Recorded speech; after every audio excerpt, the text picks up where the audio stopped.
Aigar, pastāsti lūdzu, kā Latvijā iet maziem un vidējiem uzņēmumiem internetā? Jā, dažreiz ir tā, ka paskatoties internetā, ir tāds sajūta, ka ir informācijas ļoti daudz. Ir daudz video, reklāmu, sociālos tīklos, un man liekas, ka ir ļoti, ļoti daudz. Maziem vidējiem uzņēmumiem izskatās mazliet savādāk, un interneta pārstāvniecība ir bieži vien ļoti grūti sasniedzama, jo tāpēc, ka dominē ļoti liels informācijas daudzums. Jā, tāpēc līdz ar to arī mēs papētījām, kā maziem vidējiem uzņēmumiem ir atrodamība un klātbūtne, un secinājām, ka tikai vienam uzņēmumam no 4 viņi ir laba. Kā tu uz to skaties? Kas ir tā problēma? Kāpēc vienam no 4 iet labi un tiem pārējiem iet slikti? Bieži vien ir tā, ka cilvēkam ir stereotips, ka ir vienkārši jāiet līdz tiem trendiem un jātaisa daudz video un jārunā. Un to parasti dara arī cilvēki, kuri varbūt nemaz tik ļoti nav saistīti ar uzņēmējdarbību. Un, teiksim, tie uzņēmumi, pakalpojumu sniedzēji, viņiem tā lieta parasti ir ļoti grūti. Un tas ir viens no iemesliem. Un otrs iemesls ir tāds, ka tas informācijas masa ir tik liela, ka nodrošināt to atrodamību ir ļoti grūti. Un to mēs arī nosaucām par digitālo klātbūtni. Tas ir tas, par ko būtu jādomā uzņēmumam, lai viņš atrastos tuvāk klientiem, būtu atrodams, būtu saprotams. Pastāst, lūdzu, kas ir tā digitālā klātbūtne, kā tu viņu definētu? Tā vienkārši sakot, digitālā klātbūtne sastāv no 3 lietām. Tipiski tā ir mājaslapa, tad kas ir apmēram 20% no svarīguma. 80% ir viss pārējais. Tad atrasties uzņēmumam vajag ļoti daudzās vietās, platformās, profilos, citos mēdījos, kurus viņš pilnībā nekontrolē. Un tad trešā lieta, kas to visu savēl kopā, ir tas process. Ir pastāvīgi, regulāri jāuztur saturs, jāveido atsauksmes, vērtējumi jāatbūt no klientiem. Un tas kopā veido labu digitālo klātbūtni. Un mēs arī ievērojam, ka ļoti daudziem uzņēmumiem ir ļoti maz no tā. Vai nu ir weblapa, vairāk ir ļoti maz kaut kas. Varbūt ir tikai sociālā tīkla, bet tā klātbūtne vispār produktu apraksti ir ļoti maz. Tad kopā ņemot, tas viss kopā veido digitālo klātbūtni. Šie elementi.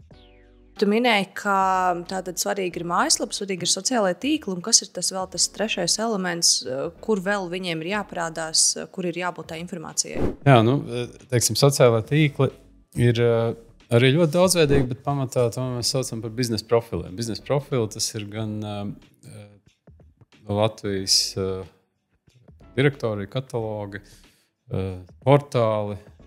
Un, tāpēc, ka tur ļoti daudz ir lokālās informācijas, lokāli apmeklētāji, un arī ir starptautiskie. Tāpat ir Google My Business, Facebook profili, Booking.com un tam līdzīgi. Ja. Tur kopā ņemot kaut kādi pārpat 20 šīs platformas, kuras tad ir svarīgas, kurām būtu visām jāpievērš kaut kāda uzmanība. Paldies. Minēji, ka tā tad ir identificēta problēma. Latvijas uzņēmumi ir slikti atrodami internetā, respektīvi slikti pievērš uzmanību savai digitālajai klātbūtnei. Bet kāpēc tā ir? Varbūt tu vari pastāstīt mazliet par to galveno problēmu. Kāpēc tā notiek un ko darīt? Jā, kā jau mēs arī paši tikko runājam, ka to lietu ļoti daudz ir. Teiksim, pat weblapa pat pa sevi dažreiz ir izaicinājums, kā viņu dabūt ar visām funkcijām. Tad ir tāpat arī tās daudzās vietas, kur jāuztur informācija. Un pats tas process, ka tā satura veidošana, aprakstīt savus produktus, izstāstīt par viņiem saprotam, ir daudziem uzņēmumiem ļoti grūti izdarāms. Un, tas arī ir iemesls, kāpēc tas viss kopā bieži vien ir ļoti sliktā līmenī. Ļoti daudz uzņēmumu arī vienkārši no tā atsakās vai atmeta roku un zaudē šajā pozīcijas cīņā. Un, tas arī viena no mūsu galvenajiem uzdevumiem. Arī mēs cenšamies risināt ar mūsu partneriem, klientiem šo problēmu.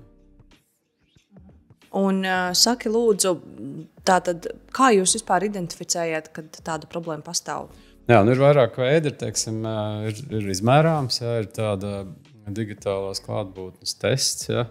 Tad ir apmeklējumi weblapās, biznesa profilos, satura daudzums, un mēs cenšamies tam pieiet tā varētu teikt, profesionāli, un arī vienkārši mēģinām izanalizēt uzņēmumu to klātbūtnes stāvokli, lai varētu pateikt, kas ir jādara.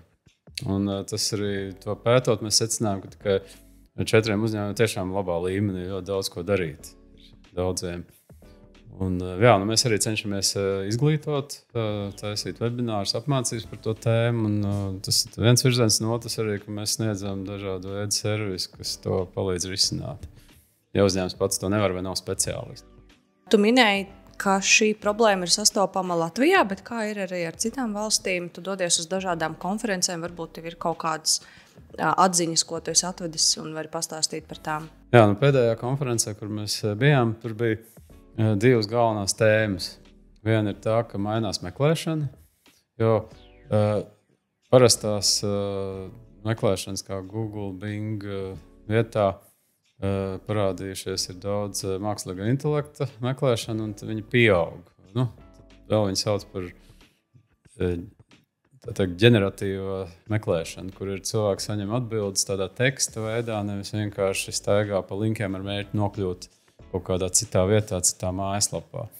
Un tas ir neatgriezeniska tendence, ka tas tikai pieaugs, jo cilvēkiem negribās daudz klikus taisīt, līst, meklēt, viņi grib saņemt atbildi, un tas arī ir tas iemesls, kāpēc pie tā arī strādā. Mājaslapas un kompāniju informācija cenšas pielāgot tam, lai tie meklētāji varētu atrast šādā veidā un sniegt tās atbildes. Tas ir viens trends, un otrs ir, kā jau mēs arī runājam, ka tas ir ārkārtīgi daudz, viss paliek, un vienam tipiski mazam vidējam uzņēmumam nav nekāda iespēja pašam to noorganizēt. Līdz ar to dominē tāds kā ārpakalpojums, kas to dod kā tādu vienotu risinājumu, kur ir daudz tehnoloģijas un arī daudz kaut kādu cilvēku darba, kas padara iespējamu mazam vidējam uzņēmumam šo pozīciju uzlabot. Tā kā to mēs tajā konferencē apspriedām, tas ir ļoti liela tēma un ļoti interesanti mums, un mēs cenšamies arī Latvijā popularizēt to, ka, lai dabūtu ārā no atpalicības, mazo video uzņēmumu pozīciju atrašanos internetā. Varbūt var arī vēl nosaukt kādu piemēru, kas tev nāk prātā, kad Latvijas uzņēmumam ir šī slikta digitālā klātbūtne. Kā tu saproti, ka tā ir slikta? Ko tas īsti nozīmē? Tas nozīmē to, ka es mēģinu atrast, un bieži vien ir tā, ka pēc nosaukuma es varu atrast, jo viņam ir unikāls nosaukums. Un tad es ieraugu jocīgas lietas, kad ir tikai ļoti, ļoti maz teksta. Ir kaut kāda, varbūt, mājaslapa, kurā nav pat mobila responsija, un brīnumainā kārtā ir tiešām vēl ļoti daudz tāda līmeņa mājaslapas. Un otrs, es ieraugu ļoti daudz tukšus Google biznesa profilus un visur citur. Un tas ir tas iemesls, kāpēc vispār, ja arī var atrast, tad tur ir kaut kas ļoti skopa tā informācija. Un tur, kur redz labu šo digitālo klātbūtni, tad tas ir vienkārši pat neliels uzņēmums, pat viena cilvēka uzņēmums. Viņam ir video par to, kā viņš strādā, viņam ir klientu atsauksmes, viņam ir informācija aprakstoša un tam līdzīgi. Ja? Un to katrs uzņēmums var izdarīt, vienkārši ļoti daudz to neizdara. Un internets ir, diemžēl, nežēlīgs, ja, un šajā ziņā viņi tur arī pazūd. Tas ir tas, ar ko mēs strādājam.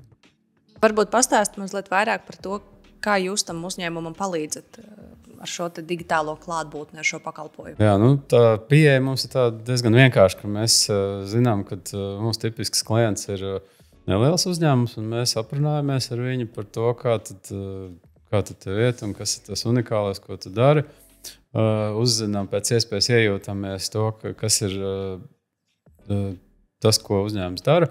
Un tad mēs ar saviem speciālistiem piedāvājam izveidot tādu kā pamatu, salikt šo visu statisko informāciju, aprakstu, logo, atslēgvārdus un tam līdzīgi, bildītes, kādu video, un tad tālāk mēs vienojamies par procesu, ka tas notiek regulāri. Jo vienreizēja sakārtošana ir ļoti laba lieta, bet arī tur visas meklēšanas sistēmas grib visu laiku svaigu informāciju, kā minimums kaut kāda jaunuma, kaut kādas klientu atsauksmes.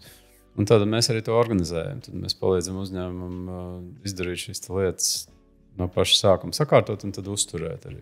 Varbūt tu vari nosaukt vēl galvenos iemeslus, 2 vai 3, kāpēc šī digitālā neredzamība veidojas? Vai tas ir tāpēc, ka trūkst mājaslapas, vai trūkst sociālo tīklu, vai tur ir vēl kaut kāds iemesls, varbūt konkurenti? Kā tu vēl uz šo jautājumu skaties? Jā, tas ir labs termins, digitālā neredzamība, ja, jo tieši tā arī ir, ka fiziski jau ir pirmkārt ļoti maz satura. Liekas, iedomājieties, ja piemēram ir kaut kur viens cilvēks, kas TikTokā ražo 1 vai 2 video dienā. Viņš internetā ir daudz, un uzņēmums,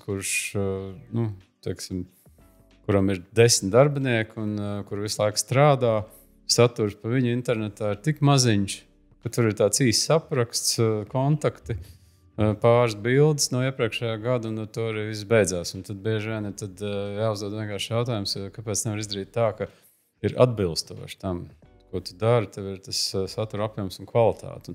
Un kāpēc tas nenotiek? Tas ļoti vienkārši, ka cilvēki, kas ir aizņemti ar darbu un ar savu specializāciju, viņiem šīs lietas ir grūti, un tāpēc viņiem arī bieži vien ir vajadzīgs šis atbalsts ar copywriteriem, ar speciālistiem, kas to var izdarīt priekš viņiem. Un to visu arī jūs nodrošināt šī digitālās klātbūtnes?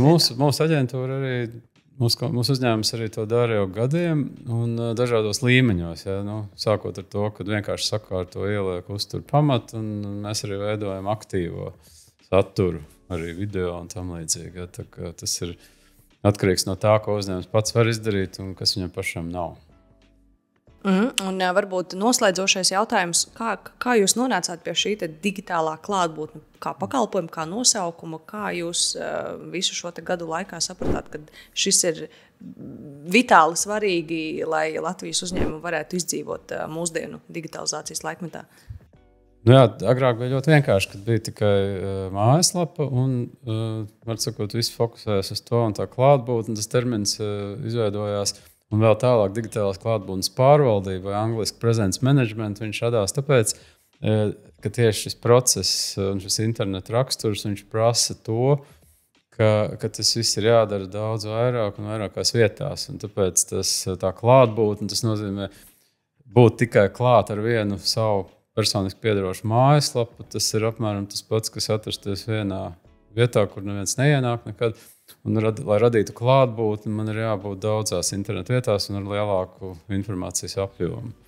Un pat cik tā klātbūtne ir tāds labs apzīmējums un tā klātbūtnes pārvaldība ir tas, ka visu laiku ir jāuztur šis saturs. Un tā tas termins arī dzīvo, viņš arī pasaulē ļoti ir populārs, un mēs arī faktiski esam tie, kas cenšas Latvijā pievērst uzmanību šai lietai tieši kā uzņēmuma interneta atrodamība. Citādi bieži vien internets asociējas ar izklaidi ar ļoti daudzām lietām, bet tieši tā ir ļoti specifiska lieta, šī uzņēmuma klātbūtne internetā.